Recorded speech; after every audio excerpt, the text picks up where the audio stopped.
Manchester United 3, Arsenal 2. Gentlemen, how you feeling? I am President Chad, and this is the United Hour in the house with me, the only number 7, Raul, and the Bajan up there in Canada, the man Big Phil himself. How you gentlemen doing this afternoon? So what you saying? He's a vegetarian? what? What? When it's given people time to rest, we ain't even digesting the victory as yet. Amanda ready to put Shaw and Aaron Wan-Bissaka to bed. Rest in peace to Shaw and Aaron Wan-Bissaka, according to Lee Phillip. Well, guys, let's break it. Let's break the game down. Starting one time with Arsenal's first goal. What I mean, Big Phil. I really wish we had Darren the referee on today. I would have loved to hear an official referee's, statement on that goal because I understand. I understand that the referee didn't he blew his whistle late. I also understand that it was Fred, his own player, that fouled him.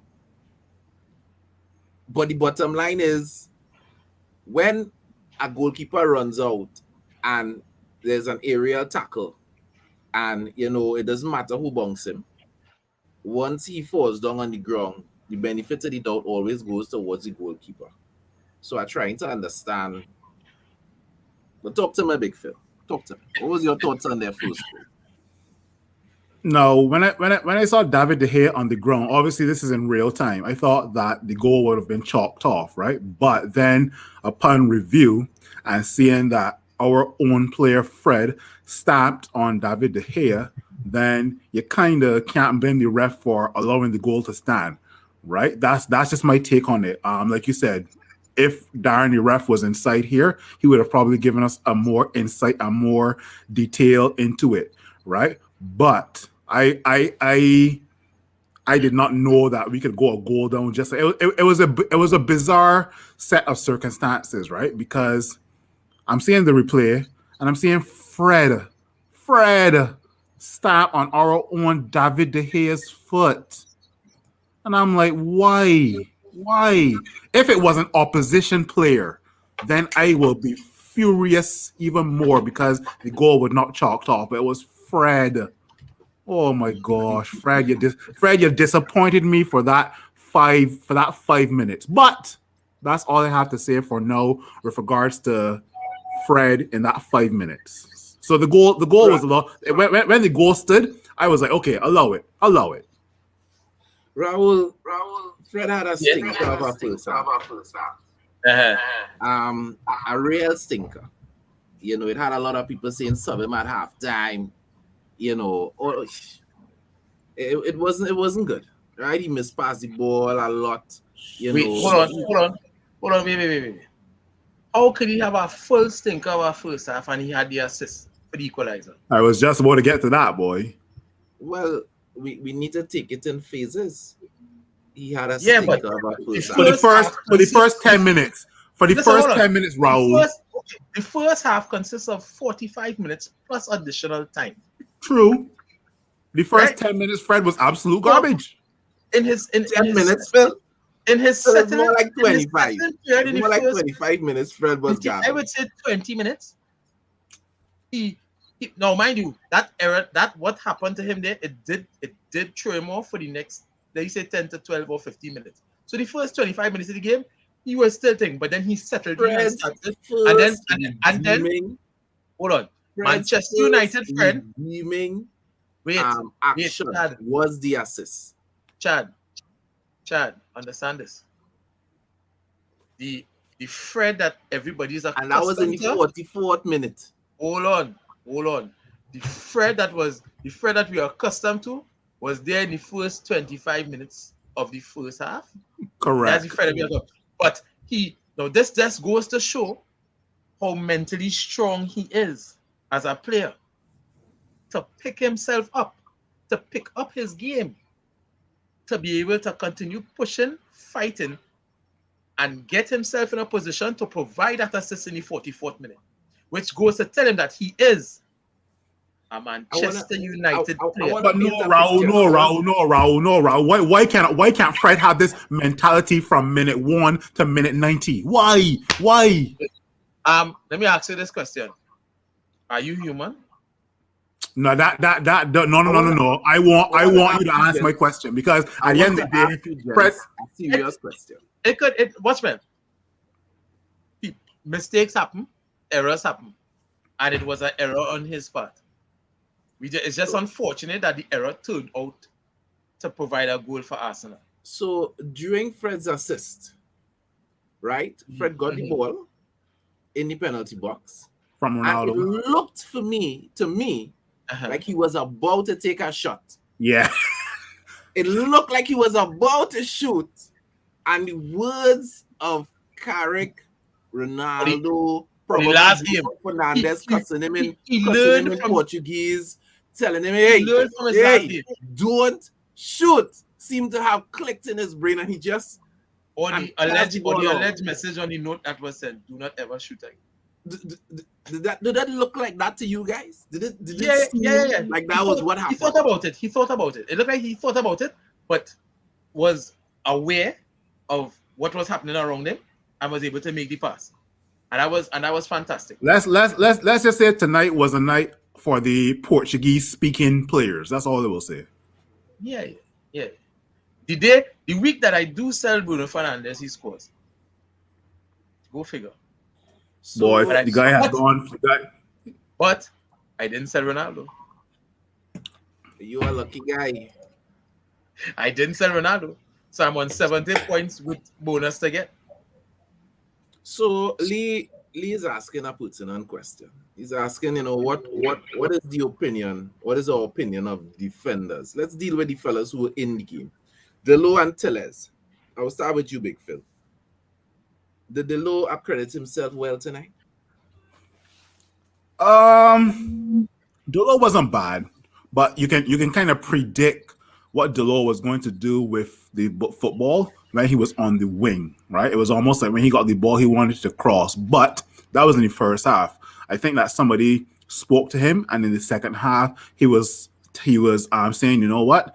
I just don't have to cross the ball. Let me look up first and see if there are other players available in better spaces, right? So credit to Delo for playing. He gets a 6.5 for me or a 10 tonight. 6.5. Only for the little bit for the 20 minutes of the second half that I was able to see, I noticed that change from what I Yeah. saw in the first half. And that was noticeable. You could actually see. Well, we started with Delo. So we off Delo, or you have anything to say about Delo? Chad. No, you go ahead. Right, because I wanted to go on to Tellez. Tellez still has the couple errors in him, but you could see what it means to him to play though. I saw he tracked back and he made a tackle, a very important tackle, and he was like, yes. Yeah, I saw that. That was on Martinelli, yeah. Yeah, but he still ended up letting Martinelli get a goal, the equalizer. But Raul Tellez does not have a right foot. There were times that the guys were pressuring Tellez, and Tellez just has to pass the ball back to Maguire, right? And this guy is just keeping the ball on his left foot, trying to shield it. You're trying to shield the ball, and the opposition player is gonna cuff you in your ribs. Where you getting air from? The ribs, right? You make it football look so hard. Football's a simple game. Pass the ball to whoever's available, and that's why I can't fathom football players who just use one foot, just one foot. Yeah, he must be able to pass with both feet, and that is an Achilles heel for him. And one more thing before you land, President Chad. It's almost like when Tellez gets the ball on the wing, he only knows to do one thing, and that's to look up for somebody in the ball. In the box to cross. Tellez He does. is that he's going to cross. He's going to run at players. He's going to get the ball, control it, and box players in the box already, right? So, oh boy. So I just want to add to what you're saying there, Phil. If he don't have a right foot, how we continuing to do what? and he can't pass properly with the right foot. To pass to who? To do what? So hopefully, No, Raul. What I'm saying is even that shoot, or even shoot. what I'm saying, no, what I'm saying, Raul. What I'm saying, Raul, is that okay? My back is towards my own goal, right? Now, opposition Oh, you're talking player about is that. I thought you were on talking my. about the attacking third. I was talking about the Say that attacking again. third. I was talking about Oh, the attacking. attacking third. Oh, okay. So when he's in that position and he's going down that and he gets that ball wide, fake the cross, cut in, pass the ball. But he But can if all. he had a right foot, he could swing it with his right foot. But he doesn't. He doesn't have a right foot. Raul. He doesn't. That's why I said if So he had a right I foot. wanna. So how would you rate our defenders' performances? The wingers, the wing backs, I would give Dalo a 6. I would give Tellez a 5.5. Yeah, I give it Tellez. Even I though give he it won the Tellez a game, 5. Yeah, I give it Tellez a 5 as well too. I Tellez. will give based on what I saw, I will give Victor Lindelof a 6.5. Probably might squeeze him a 7 because he was fairly solid. Slabhead, on the other hand, was trying too hard. So he will get solid. He will get He was solid. trying too hard, you say, Raul? Yeah, he was He's trying too hard at batting. Yes. The man. When we're a goal, President Chad, we were a goal, and Harry Maguire is looking to take shots at the goal. Why? Exactly. Them powder puffy kicking. Nobody, watchman.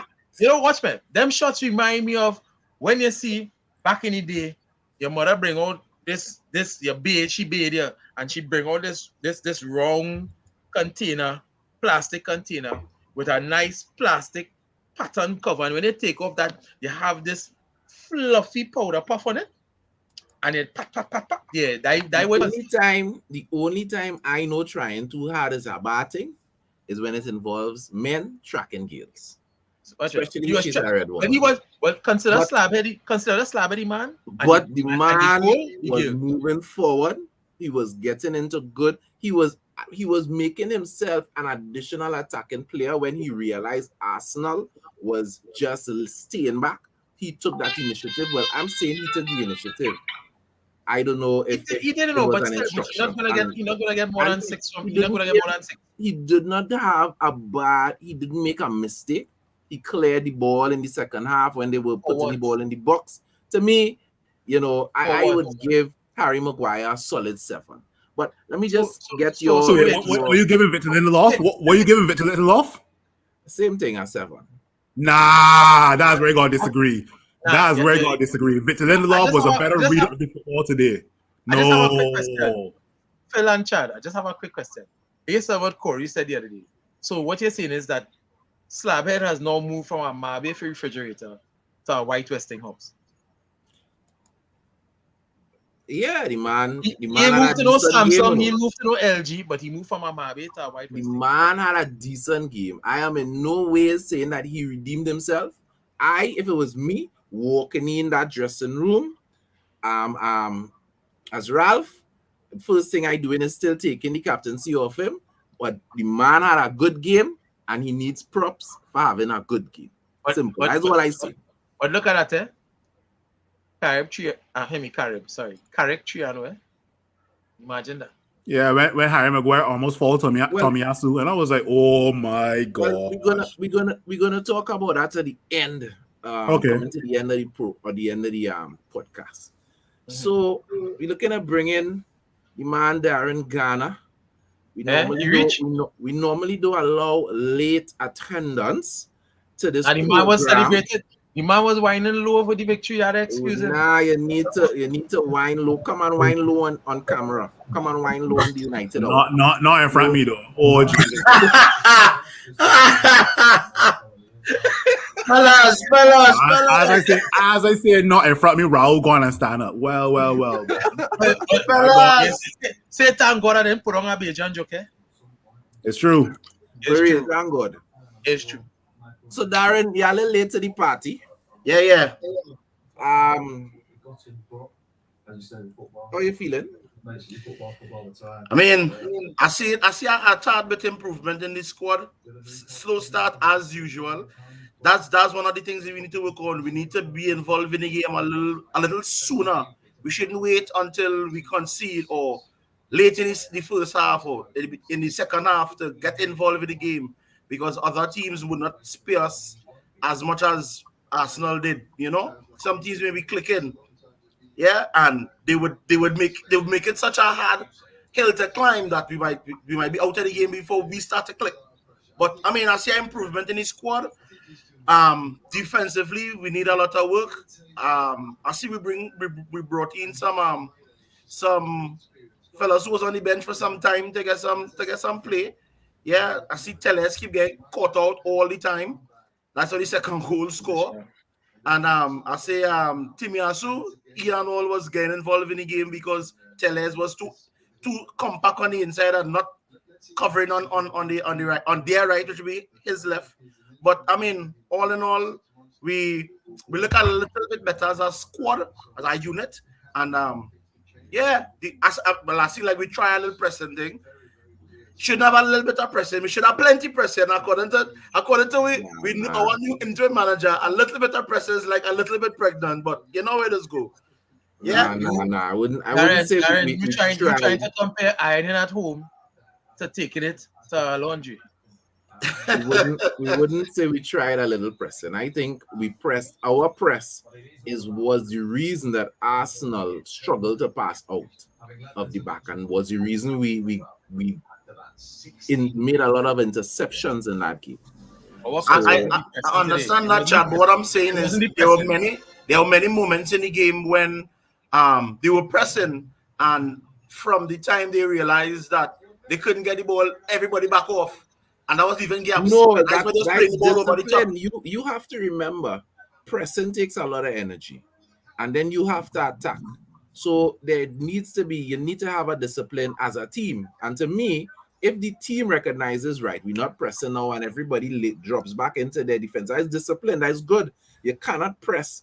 I thought we were going to get tired. I don't know. My concern when we had those late substitutions in the second half was us getting tired, because we were obviously running more than Arsenal. We were doing more work, and we were reaping the benefits. We were getting the interceptions. We had more of the possession. But that playing that game gets you tired. And a lot of teams, we know teams that, like Leeds, for example, they play I know high intensity constantly. And then normally in the last 10 minutes of the game, you can, if you have the right players or you make the right subs, you could play around Leeds. And I was concerned, or we didn't drop off.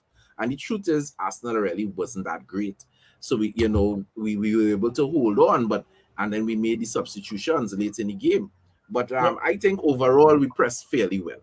but You my, know, my concern my concern with it is this, right? In a pressing game, we have man-to-man press and you have zonal press.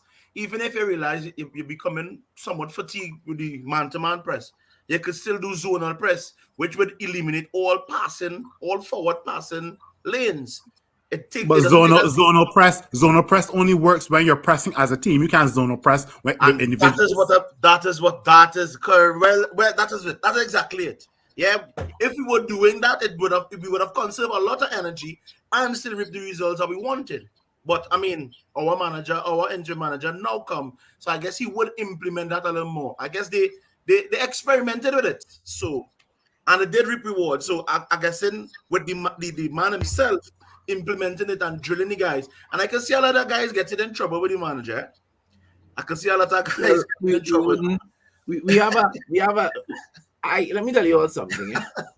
Let's talk about the second goal for Arsenal. Let's talk about the second goal. Darren alluded to it.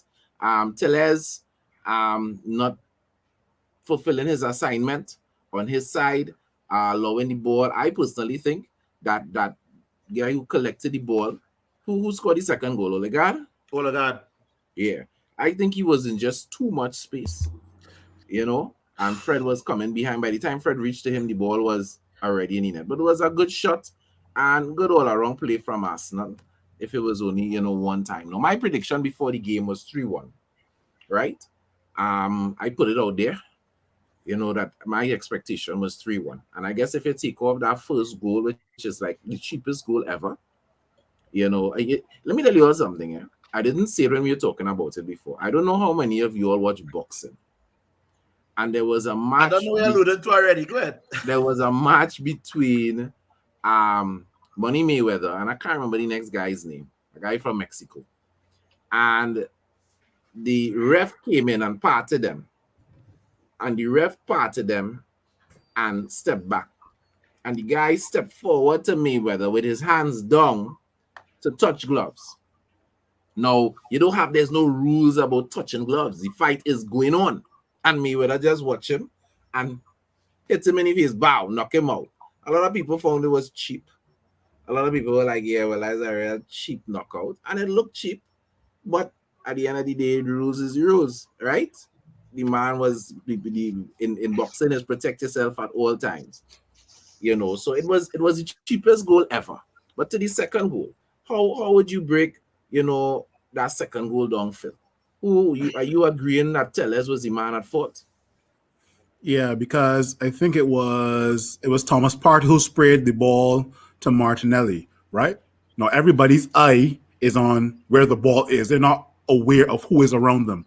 If Alex Tellez realized that Martinelli was given a load of space, he would have looked to man mark or even shut down that space, right? Which would have probably done one of two things. Thomas Partey would have switched the ball to somebody else, or Martinelli would have not been given so much time to send in a cross. So I mean, Tellez has to take build a house with the amount of space. exactly could have built a house for each of us on this panel, right? But at the end of the day, it was down to Tellez for me, right? No, Fred is already working his socks off and pressing at the front, right? And then for him to backtrack and also stop Martin Odegaard would have been a lot, right? I'm not saying it's not impossible, but it would have been a lot for him to ask. That's where teamwork comes in. So I'm gonna give Fred slight blame for the goal, but I want most of the blame to go on Alex Tellez, and I'll end it there. Fair enough, fair enough. People, remember to like the video, please, both on Facebook and on YouTube. Like the video and continue to comment. Now, let me ask you a question, Raul. Marcus Rashford, to me, seemed to be missing most of the game. A matter of fact, the last 3 games that Marcus Rashford appeared in for Manchester United, he seemed to be missing, seemed to be in and out, and just like Fred, who was having a horrible game before his assist, Marcus Rashford pops up with an assist towards Ronaldo for our second goal. But overall, what's your assessment of Rashford? From the little bit that I got to saw of him in the first half, like he's out of the injury. Since he's come back from the injury, he's still trying to find his game. And the decision making, his football IQ, like it waning a bit. Before, like, let's say, not last season, but prior, 2 seasons ago, his football IQ was high. It was clicking. Last season, he started to show those glimpses of, hey, what are you doing? You're moving selfish, that kind of thing. But this season, with that injury, and that, is like there's rustiness in his football IQ and his decision making, and that is affecting his overall game. I'm not making any excuses. I just seeing it how I seen it. But mark my words, over this period on Christmas season, moving into the new year, Marcus Rashford is going to come into his own, and we are going to be deadly. I'm also looking forward to when Cavani is able to come off the bench and just poison people too. Phil, you concur with that? You expect to see a deadly Marcus Rashford during the Christmas? Oh boy. I can only be positive, but from what I've seen with Marcus Rashford, decision making is all and that's what football is about. Decision making, and Marcus Rashford's level of decision making isn't up there as yet. Will it change under Ralph? I hope so. I'm not going to say yes. I'm not going to say no. I hope so. And I've always I've been on many podcasts for the last year saying that the difference between Kylian Mbappe and Marcus Rashford is decision making, right? Both of them have the same attributes: speed, finishing, the ability to beat a man, the ability to beat 2 men, right? But when it comes to decision making, Marcus Rashford lacks that. Like I said, will it change or will it improve under Ralph? I can only hope so. That's all I can say. Carlton makes an interesting comment here. He says, too many of our players regressed under Ole. Rashford and Martial are examples. Um, and I find that Excuse so me one second. strange. I find that so strange because we were all celebrating these guys, the trio of Rashford, Martial, and Greenwood 2 seasons ago. You know what I mean? Banging in goals left, right, and center. But it is what it is. So I wasn't surprised when they took Rashford off and they brought on Lingard. Anybody was surprised? Or that No, was I the would I tell. think expected I outcome. find I it would. take too long to do it. Yes, you. I'll tell you one thing, right? Why Michael Carrick playing Marcus Rashford on the right and Jadon Sancho on the left? I don't get that. Jadon Sancho has been effective on the right versus Villarreal versus Chelsea. Why is he being switched onto the left hand side? I didn't get that. I don't think it's just my opinion, my thought on it, because I noticed it and I was thinking about it myself. But I don't think that is a decision that was purely based on Carrick. Meaning, when I say that, I think there was a conversation between the players. These are two players that can play on both left and the right. Right? We believe, we as supporters, we have the perception that Sancho plays better on the right and that Rashford plays better on the left. At least that's what our eyes tell us. The stats tell us something else. Rashford actually has a higher goal contribution rate on the right, and Sancho in his last season in the Bundesliga similarly had a slightly higher goal contribution rate on the left. But I think these players are intelligent enough, and there was a conversation, and I think they chose to play that side. I'm not going to jump on Carrick for that because I think these are players. If the manager call you and say, "I want you to play left, I want you to play right," and they had a problem, I think these are, even though Sancho is new, he is still he comes in as a fairly senior, a pro English international, and they would have said something. So I don't want to jump on Carrick. I noticed it as well, but I think these players are both good enough to be able to switch.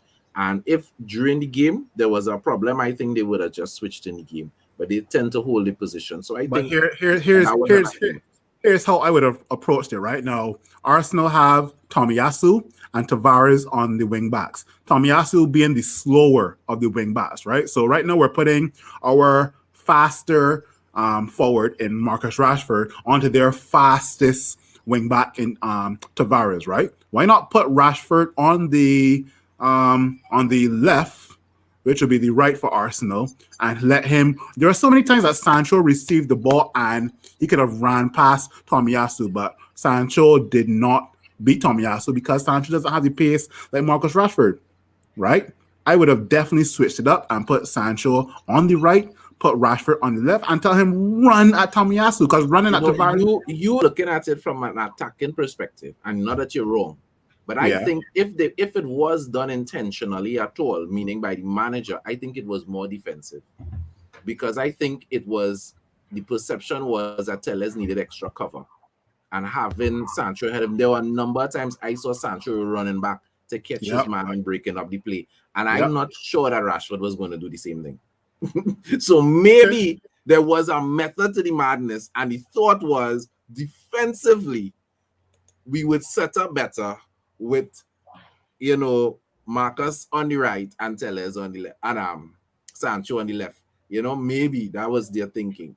But I don't really think that affected our excuse me, our contribution in terms of attacking. I really don't think so, because as you stated earlier, Marcus Rashford just had poor decision making, and Jadon Sancho still had a good game playing on the left. I don't think anybody thinks that Jadon had a bad game. So Cristiano Ronaldo, he was left out of the last game. I knew he was going to start this game because we play in Arsenal and we should be pelting out the big guns at them. So, I mean, how amazing is he? What else is there to say about Cristiano No, Ronaldo? no. I'm first things first, right? Ronaldo had a dreadful first half. Yes, Ronaldo gets a first half was in that first half gets a 2 for me. Okay, that guy trying to do bicycle kicks. And Ronaldo's decision making was so poor. This guy could have laid off the ball to Rashford, could have laid off the ball to Dallo. Poor decision making by Cristiano Ronaldo in that first half. Got to get my words right. In that first half, Ronaldo was dreadful. Yeah, Too yeah, but honest. I agree you're with you. aware, Phil. you're aware of the concept that to be successful, you have to continuously try until you get right. Oh, so you trying to Tell that to Alex Tellez, who has only one foot. Then keep on try. Tell that to Alex Tellez. But anyway, and No, back to I Savi, saw Ronaldo. what, I saw what Back to Ronaldo Ronaldo. was trying to do, and yes, it because he was unsuccessful in his attempts. It made his half look dreadful. But I mean, it's Cristiano Ronaldo. I think that is an adjective in itself. Yeah, it just describes the the true level good. of excellence. Yeah, but all in all, he could have had he could have gotten his hat trick, and I think the fact that the team has not started to actually play like a cohesive unit as yet is why his number still isn't as high as it should be, even though it is still very high. You should say as high as it could be Yeah, because it would be, yeah. Yeah, but Because he it's still high. because right now he owns We any know it could team. be much higher. because Right now he owns any team. he has had some opportunities that he has missed. Um, that penalty, you know, Arsenal supporters keep trying to break the internet by deceiving the rest of the world. I say deceiving the rest of the world because it is not us. If it is Deceiving. if it is your oblige when you're finished, I actually have my other screen with the penalty moment on YouTube lined up. I don't think that'll be necessary. Yeah, we all know as a parent when Fred Gardavis got tapped in the box, I was shouting at my TV, and I know that referee could hear me. I'm all the way in Canada. I know he could hear me. But my thing is this, right? I was actually in my van, like leaving the gym, and my doors were closed, and they had 7 people in there.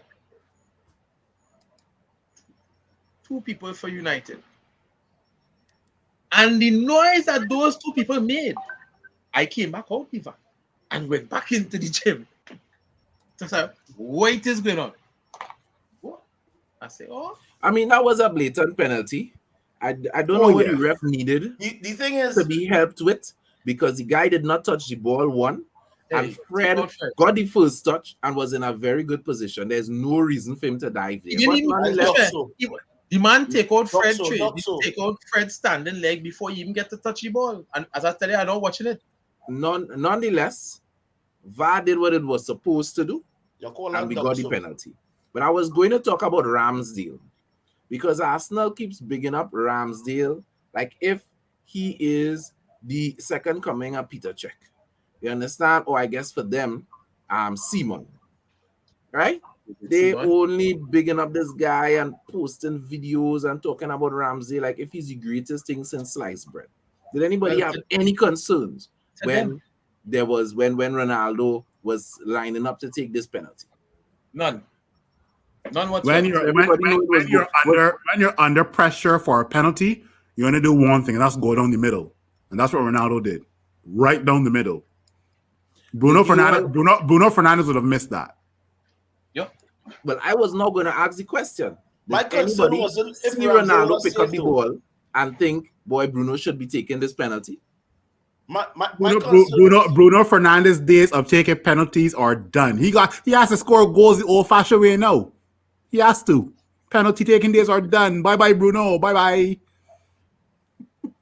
Yeah, my Correct. concern Absolutely wasn't correct. whether or not Ramsdale would have saved. My concern was if Ronaldo would have gone Yes. over back.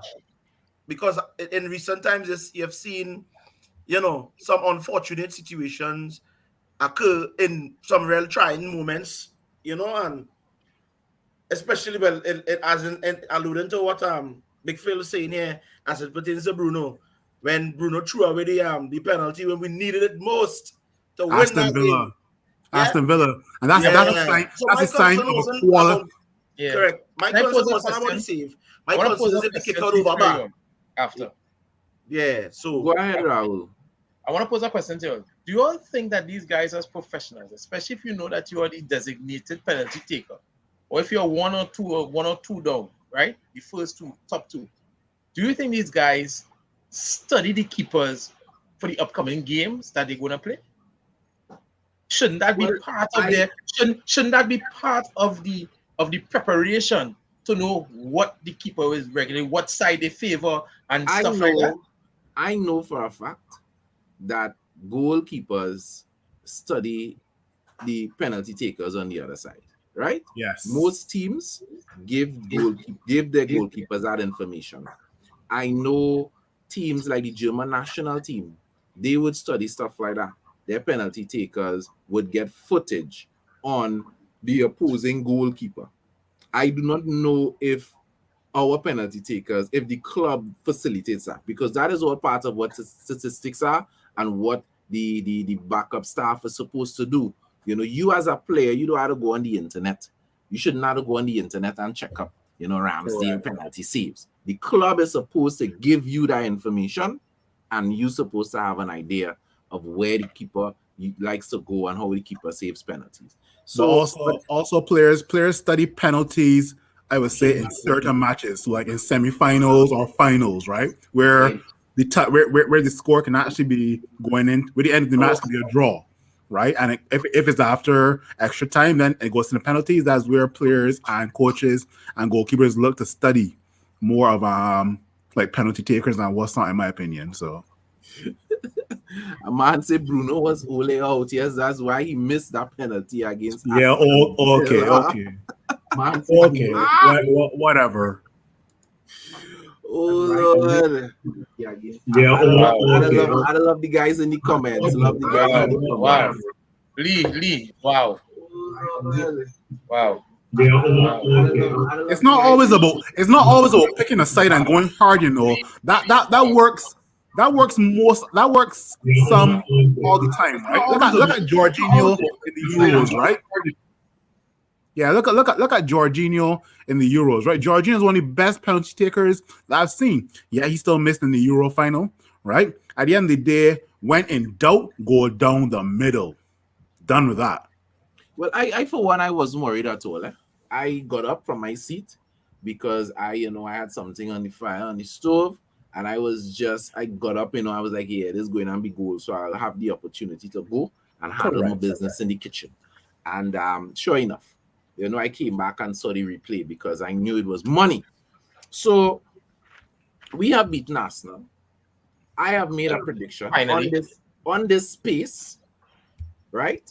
And so it's out there publicly that at the end of December, Manchester United is going to be higher up the table than Arsenal Football Club. I didn't disagree with you. And I'm saying it again. Arsenal are still above us on points. But Yeah. at the end of December, Manchester United is going to be higher than Arsenal. This piece. Right? So let me ask you guys, let's talk about Michael Carrick a little bit. But we ain't talk about all the players though. We don't need to go through. You want to go through all the players, boy? Well, we got to touch on Fred. We got to touch on Fred, President Chad. We got to touch on talking about Fred. We talk about Fred for 10 minutes. No, we already talk about Fred for the first half. Fredinho. I don't say Fred got that. I find Fredinho. We don't need to talk about Fred in the second half. All right. Fred in the second half was what? He was according to his Neo boy. He's a monster. So Michael Carrick, 3 games in charge, 1 draw, 0 losses. wins, 0 losses. 0 losses.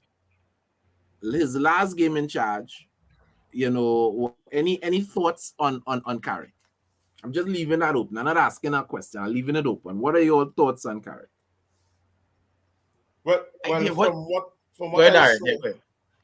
I saw, um, he is somewhat similar to Ole with a little more courage. Yeah, because a lot of the tactics, the player selection, somewhat very similar, but like the decision to bench Ronaldo against Chelsea, that took a lot. That took some cojones. Yeah, and I mean, some may say it wasn't the best decision, but we actually looked a lot better than we were looking in games past, and it's just a few moments. My boy Fred, he's such a polarizing character. He played so well, and then that one moment when he could have done so much good, he tried to go for glory and just threw everything away. But I mean, but Michael Carrick, I I must I applaud him for. I don't think he was trying to go for glory at all. Going Yeah, for but he tried to glory would shot it when going for when glory passing would was be passing clearly the the ball. better option. He looked like he was just feeling to give Mendy, a little touch. Go ahead, Raul. Well, as you say, zero losses. Awesome. I agree with Darren. It's like I don't know if Darren checked my notes or tap into my brain, but the man did what he was supposed to do as a caretaker. He actually, we spoke about this last week. I think I gave him what a 7 out of 10 when we gave him on his first two games. I think when we did the recap the other day. But here what? With that, he could get 8.5 now. You know why? Because he has shown that he is willing to take risks. And that is what Ole was not willing to do. All He's right, fair willing enough, to fair enough. utilize his players, rotate his players, and based on the team he is picking a squad to play against the team that he's playing against. And these are things that Ole wasn't doing. Big That Phil, shows thoughts, tactics, etc. Big Phil, a number of times the camera, especially in the second half, went across to Ralph in the stands. Yep. How do you feel when you see Ralph in the stands looking at the game with that kind of intensity and talking to whom? I don't know who he was talking to, but I don't know if that person is going to be one of his assistants. I don't know. But how did it feel to see our interim manager in the stands looking at the game? Yeah, yeah. I mean, at the end of the day, we had to put on some sort of show for him, and we did. He definitely saw where we are great at, and then he saw where we need to improve on. Right? He also sees that maybe some players need improvements, and some players just won't make the cut for this starting 11. Right? They'll do well coming off of the bench, but not in this starting 11. I don't want to sound like I'm playing devil's advocate, but there was no pressure on Michael Carrick when he took over from Ole Gunnar Solskjaer. Just want to put that because we kind of knew after I think it was maybe the Villarreal game that Ralph will be taking over as like the interim manager for 6 months. So there was no pressure on Michael Carrick for these 3 games: Villarreal, Chelsea, and at Arsenal.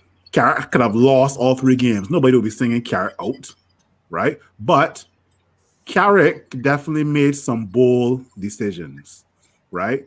I think some of those decisions came in the Chelsea fixture, where he decided to bench Ronaldo and he decided to play, I guess, three defensive-minded players in the center of the park, right? But Carrick has ended his caretaker assignment on a high.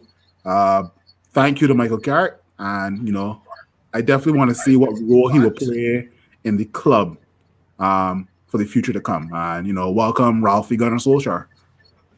Well, and like just briefly before you go on, Chad.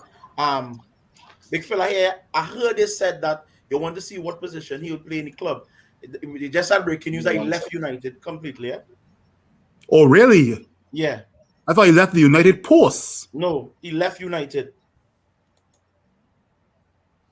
Let me answer a question. Oh, I only yeah, got yeah, it. yeah. True, I only yeah, got yeah. it on my phone Anybody, did he leave alone or there were other people that left with him? I didn't get to get the So entire story. Fabrizio Romano says official Michael Carrick has decided to step down as first team coach and leave Manchester United following the conclusion of his spell as caretaker manager. Wow. Well, there are two things here. One, Michael Carrick is going to go down as the most successful Manchester United manager ever in history. That's one. And Percentages for you. and two, I am wondering how much of this was, there are a lot of people that were saying, Carrick and co threw Ole under the bus, right? Ole left, they should be the ones to leave too. And I'm wondering, because I know Michael Carrick is Manchester red through and through. So this is shocking to me that he did this. But I don't want to jump into the man's mind. At some point, he would make a statement, and Carrick already has published one book. So if we had to wait on the second one, we're going to know his reasons at some point in time for sure. So we're not going to assume. Yeah, but but some of the commentary around it was they say it was the honorable thing to do.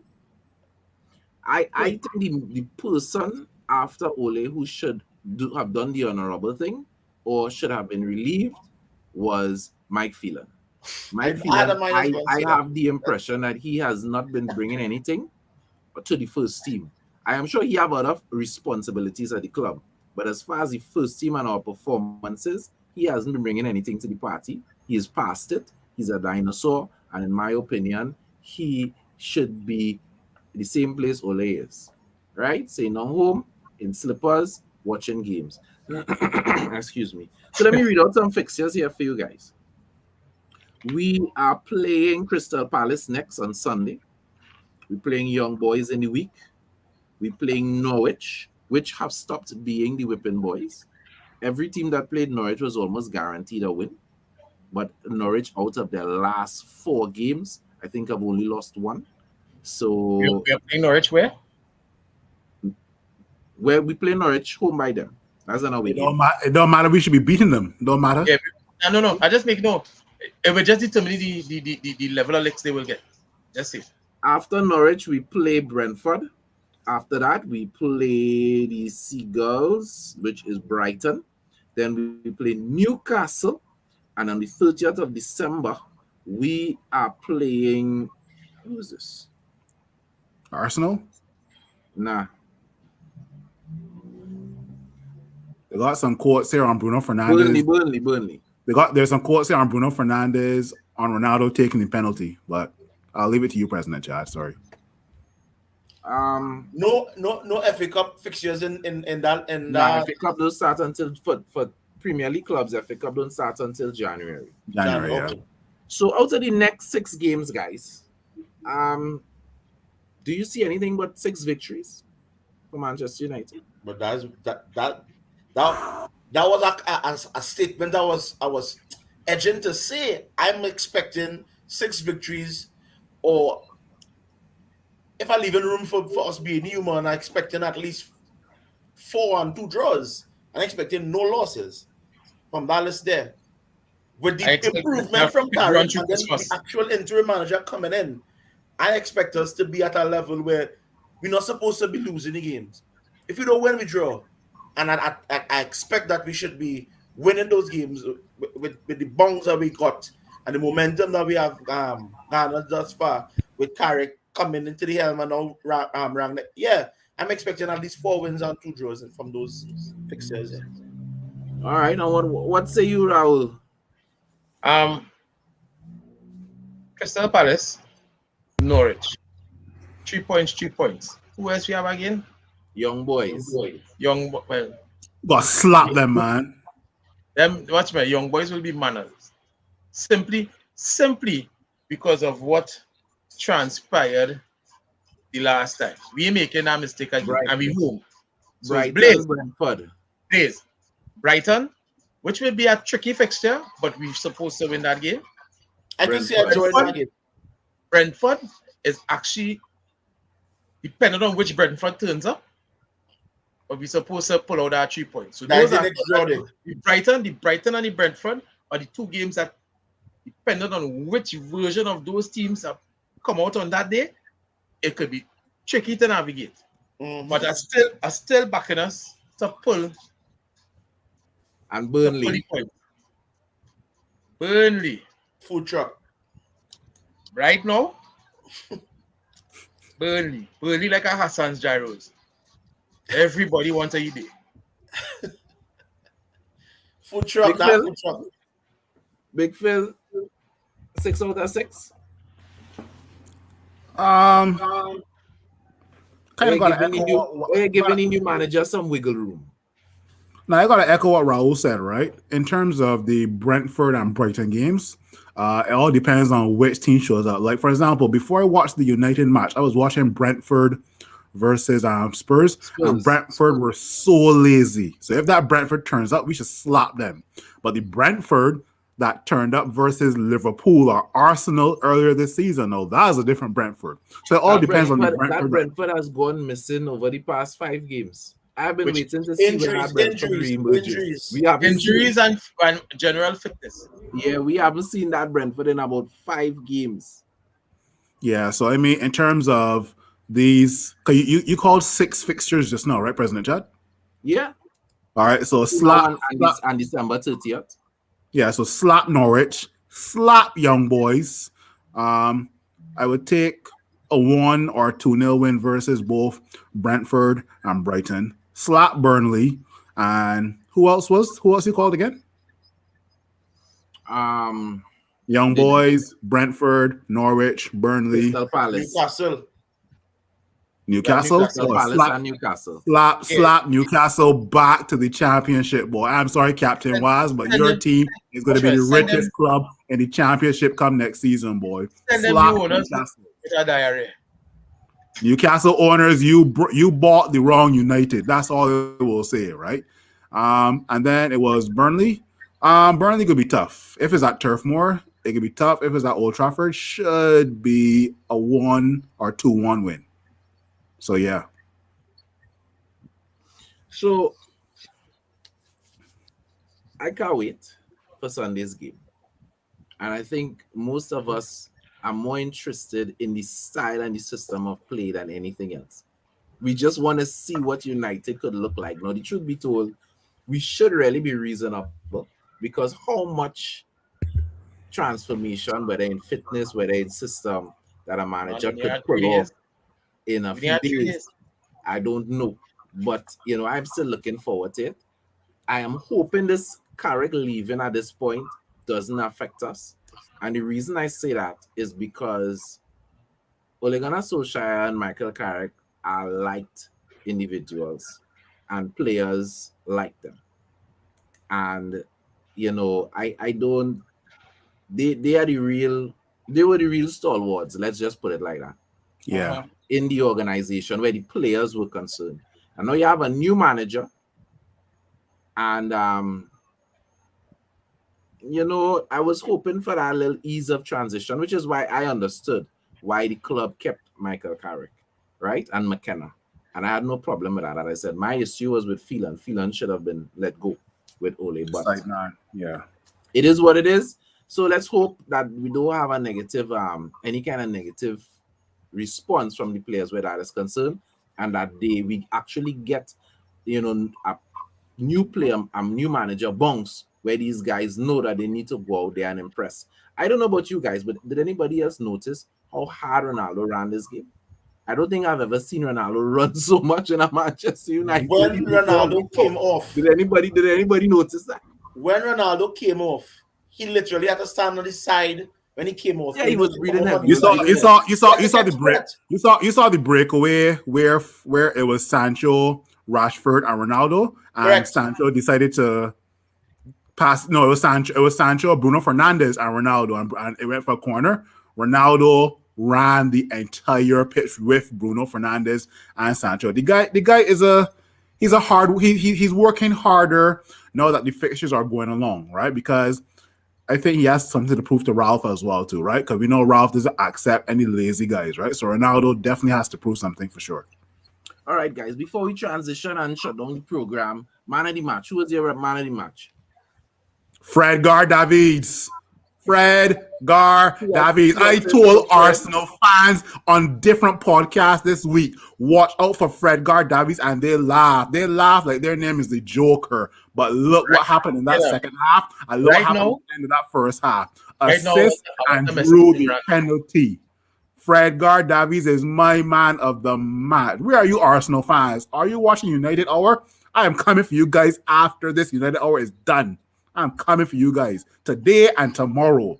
This Coming is for the you only guys. reason I have not messaged the head of the Arsenal supporters of Trinidad and Tobago because my phone is If you don't message them, I can message them. I can message Arsenal fans in Ottawa and UK. I message them all over the world.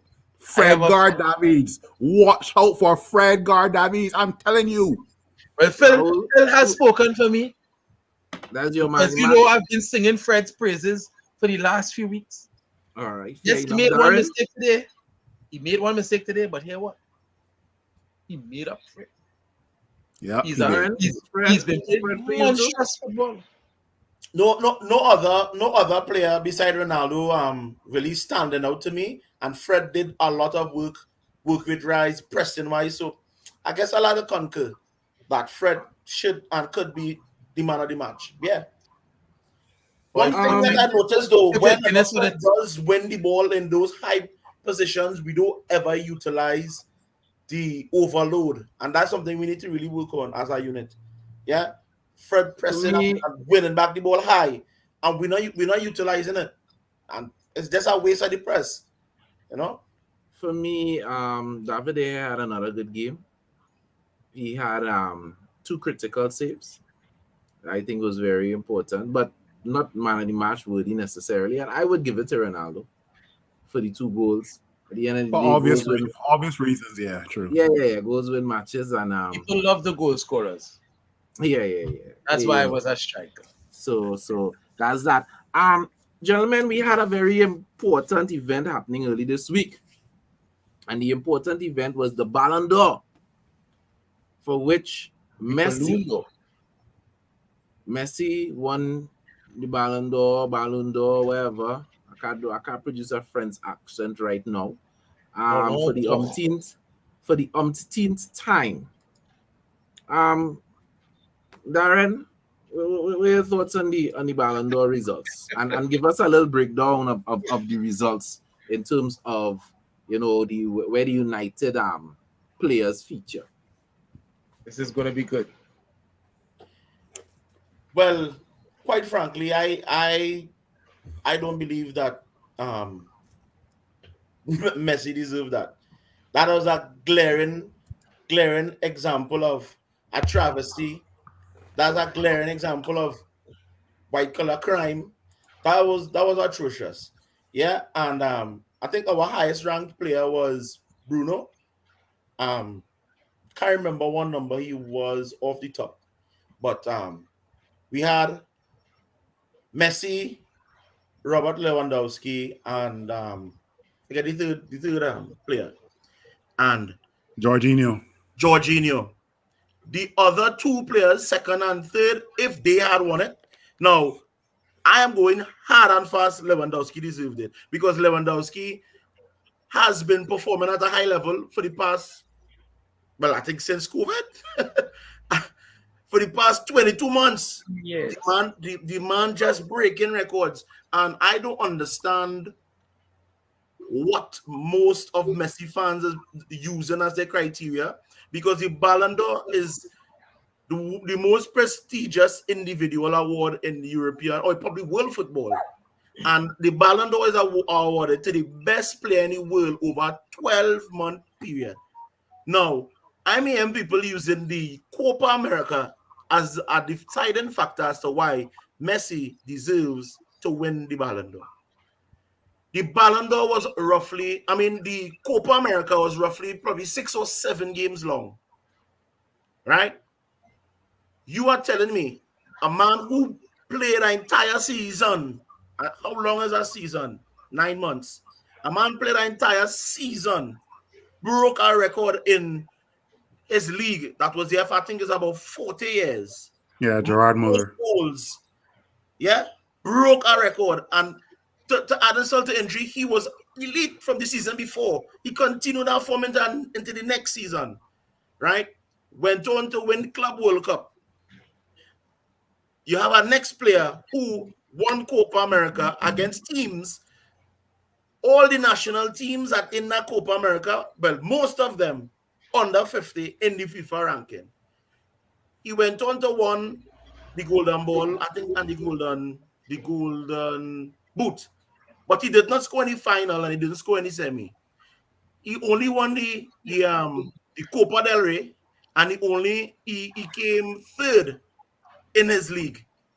And you are telling me that you are comparing these two players and you are justifying with a straight face and with all the conviction in the world that Messi really deserves that after really performing in one tournament that was about 6 games long. Come on.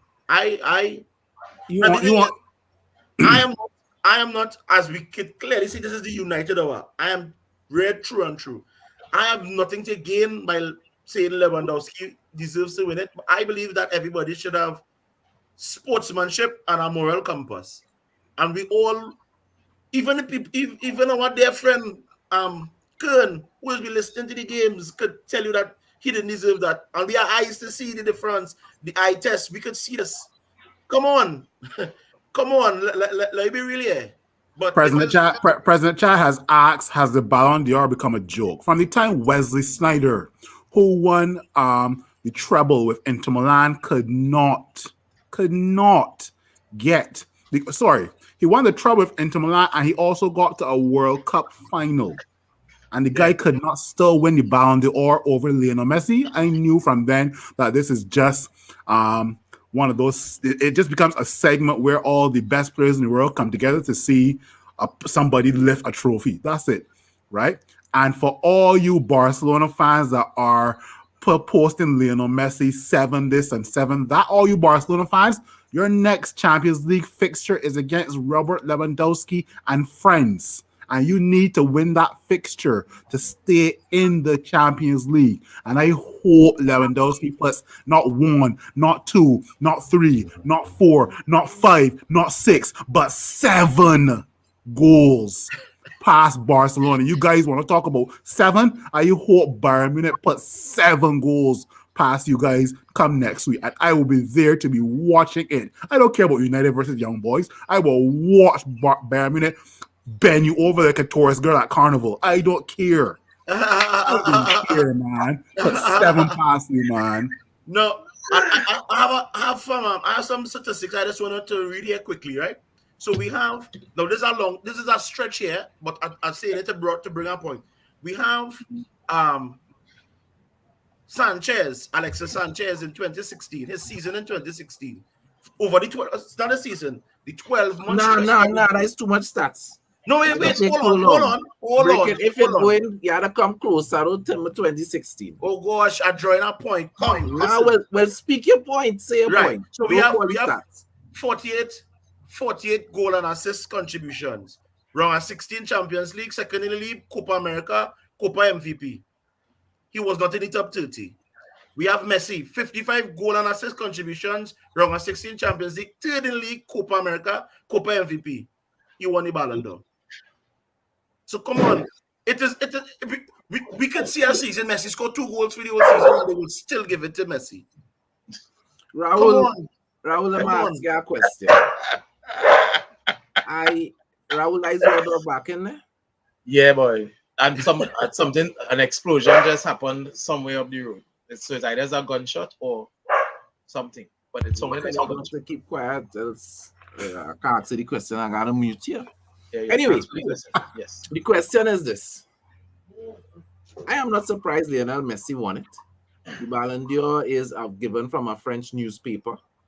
And Messi has now gone to Paris Saint-Germain. And even though he is also underwhelming in Paris, you know, there's a lot of political will to have Messi and propel Messi to be the greatest player of all time. And this seems to be the way because Messi is not ever going to win a World Cup. He has only won one Copa America throughout his entire career. Um, which is a lot easier to win than a Euros. And in a lot of other metrics, Messi is going to fall short.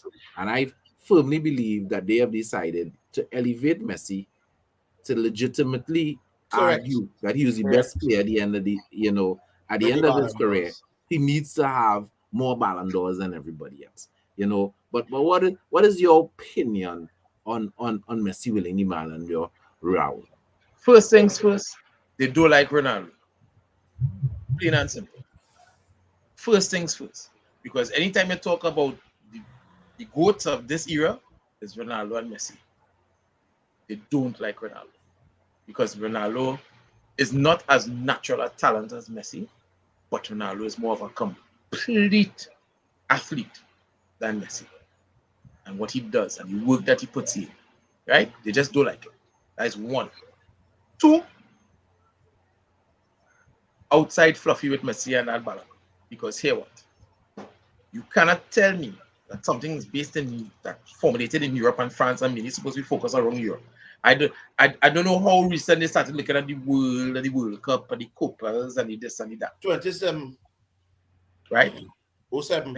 Messi to me, Messi showed up in some games in the Copa, yes. But still, he didn't really impress me that much in the Copa. Failed the eye test. Right? So let me And ask you. I don't have a personal bias against Messi. I'm speaking objectively about players, a player and playing. So let me ask you all a question. Simple yes or no. Do you all really, how do you all rate the Ballon d'Or? Do you all see the Ballon d'Or as a joke? Yes or no? So go right, Raul. I was looking for the the Ballon d'Or come like? How do I see the Ballon d'Or? Like a Kasika award. Go ahead, Oh, Phil, Big Phil. the Kasika Award is a local arts and entertainment award that we have here in Trinidad and Tobago. So just tell me. Because if it's not fair, it don't make sense. Simple as that. It's best you just take, give me a box of cereal and give me a award out of that. If it's not fair. It's a popularity contest, right? I At the root, at, at, I at the root end, to at the juggle end, and gargle people cojones more. Simple. exactly. It's all about popularity, and like President Chad alluded to, it was held by Football France, and who is right now playing their trade in a farmers league that's irrelevant in France right now, Lionel Messi. So in order to make Lionel Messi relevant again, you got to give him some sort of spotlight, and that is why he was given the Ballon d'Or. From the time I saw Patrice Evra tweet a day before congrats to Lionel Messi on winning the Ballon d'Or, I was like, nah, don't tell me that. From the time I saw 7 goats outside of the Eiffel Tower an hour after Lionel Messi won the Ballon d'Or, I said, this is all rigged. It's all rigged. You try to tell me that you have 7 gold-plated goats ready to put in front of the Eiffel Tower? Photoshop. What? Photoshop. You have one on your Photoshop the next 6. No, these are actual physical goats, not digital. Come on. Darren? It's absolute joke, man. I I think by awarding Messi, no, we have instances where it was blatant robbery in the past, and one was alluded to before. But by awarding Messi this Ballon d'Or here, it has brought the whole award into disrepute. Because let's put it like this, right? If you awarded an individual award, don't come and bring the stats or the narrative that he won this tournament or you won that tournament. We're talking about individual award. What did this individual do over 12 months to validate they being the best player in the world? I haven't seen anything that Messi done that deserves to win the Ballon d'Or and our next player didn't do something even better. No. The Ballon d'Or, I think all players should just boycott when they get the invitation. Just don't show up. It doesn't make any sense anymore. It doesn't make any sense. That will never happen. These players need their likes on social media. That will never happen. Come The on, behave. Ballon d'Or, by awarding Messi this one, has brought itself into disrepute. Everybody will question all the other Ballon d'Or winners because of this, because it's so blatant to see that is biases, and as you rightfully say, Well, it's a the only popularity other thing, contest. the only thing that could happen after this, right? Because I think right now it is very low in terms of popularity of that award. And the only thing that could happen is that they are fair, and whoever deserves to win it next year really wins it. Because you can't build back your reputation if you continue to, be making garbage decisions like that. So let's see how it goes. Guys, I want to end off just reading a little statement here. Go ahead. Michael Carrick, the players were shocked and emotional from the move by Carrick, and Carrick's statement is this: I told the players about 5 minutes ago, and they were a bit shocked. This is 5 minutes after the game, of course, and surprised. It was a little bit emotional in the changing room, but I expected that. I held it together just about. It's been it's not been easy to keep it away from people over the last few days, but I had a job to do, and I was desperate to win the game for the club, for the fans, and for the players. So clearly, Michael Carrick did not tell anybody about his departure, and clearly the players were very emotional about it in terms of their response to it. Um, as I said, I'm not surprised. I would not expect anything less. I'm very interested to see what is next for Michael Carrick, and we wish him well. But my hope is that this does not negatively impact the players, that they are able to put this on the back of them. Ole is out, Carrick is out, and jump in to what is next, because The new there's era. you don't have time to grieve at this point in time. Our next game is on Sunday. Today is Thursday. You just had to trade out your mind. You could deal with it in January when we have the winter break. You understand what I'm saying? Right now, the only thing these players need to be able to process is football. You understand? If the dog died, it's not important right about now. Anything barring a family member, a close friend passing away, gotta take second place right now. These players have to be zoned in and focused on football, and they could deal with anything else after the fact. Closing statements, Raul. Closing statement. Today was fantastic. I have not done it before. I only get the clips in different chats, but I'm going to find that AFTV channel and take it in. And I was actually now messaging Imran, or who's the head of the Arsenal, to find out how's he doing. But as it goes, I'm looking forward to Sunday. I'm looking forward to where the team is heading, because we have looked better structurally and in terms of discipline on the field in the last 3 games. And so we making these steps in the right direction. So I am quietly hopeful and excited of what is to come. All right, cool, Darren. Um, Great decision to get rid of Ole. As much as we are sentimental attachments to him, it was a really good decision. We're reaping the benefits now. Carrick did his thing. The team bouncing back. I think it was very timely that we did it at the time that we did, because we seventh, and had we gone any further down, it would have been a really really really difficult hill to climb. I wish Carrick all the best in his endeavors going forward. Hope that the decision, as you said, I really hope the decision don't affect the players too much. And Arsenal, you get what you deserve. That when they lack sportsmanship, that is what has happened. Karma just bounce right back. And I love the fact that it was in the same match. Big Phil. Yeah, Villarreal 2, no, sorry, Man United 2, Villarreal 0, Chelsea 1, Man United 1, Man United 3, Arsenal 2. Yeah, Michael Carrick has left with his head held high. Um, wish him all the best in his future endeavors. I think as a team, we should have a little momentum brewing and we should kick on from here.